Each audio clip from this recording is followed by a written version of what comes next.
horsepower, it's more than a football field a second.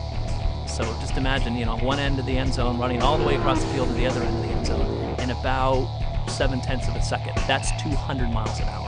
It's a magic number. And today I plan on getting to that magic number, or die trying. So you know you're about to have an interesting day when whatever you're doing requires a helmet with your blood type on it? And a day with world-class driving is definitely interesting, especially when you're at one of the 200-mile-an-hour club events like the one today that brought us to a little used airfield in the middle of the Florida Everglades. So you know when you're sitting around with your buddies and you're all talking about, hey, what's the fastest you've ever driven? And someone goes, yeah, well, I got up to $140 once on I-95 in the middle of the night. And someone else is like, yeah, I got the old Monte Carlo opened up on I-80, got up to 120 once. And then you just wait till the end now and you say, well, I did 200 once on a supersonic runway in a Ferrari. That's the point of this.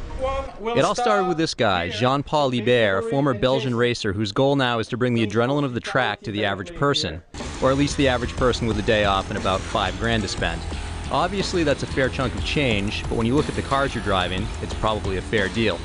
They're basically driving about 2,600 horsepower worth of vehicles and about $2 million worth of vehicles. Jean-Paul's plan is that when the 200th person reaches the goal, he's going to shut down the program. So it's an exclusive club, and it's not as easy to join as you'd think, even on a 2-mile-long track like we've got here. You're pushing a lot of air. There's a lot of energy that needs to be built up in that car to get to that speed. We have a 2-mile runway here. We're going to be at about 140 miles an hour in the first mile, about 180 miles an hour in the mile and a quarter. It takes almost another 3/4 of a mile to get 20 more miles an hour out of it. So you literally need almost a mile just to get from 170, 180 to 200. To help us get there, we spend the entire morning in instruction at 2 different stations around the airfield. Our first session is a mini autocross course where we get our first taste of the Ferrari F430. Our handling oval is set up in such a way that we can allow our customers to get a feel for how you get the car turned in, how you start to accelerate, unwinding the wheel, getting on the brakes aggressively as we're doing right now, getting the car downshifted, turning in, always looking through the window, which is paramount, obviously. Accelerating up through the gearbox. Second gear right now, about 8,000 RPM in the third gear. A light brake, getting the car turned in, being real patient and smooth. Starting to unwind the wheel and accelerate. Back on the brakes hard. Downshifting into second gear for a hairpin corner through here.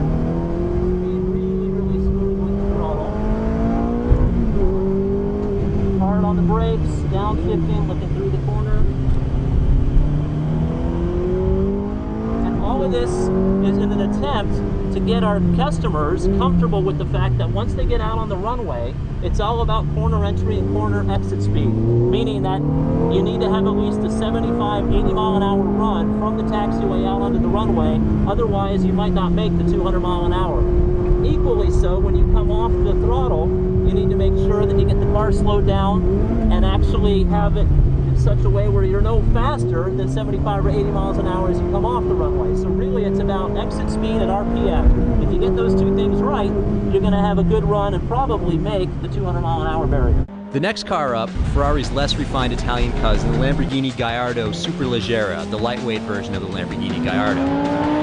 Now, neither of these cars will actually crack the 200 mile an hour barrier, but hey, if someone's going to give you a chance to drive a Gallardo in an F430, why not?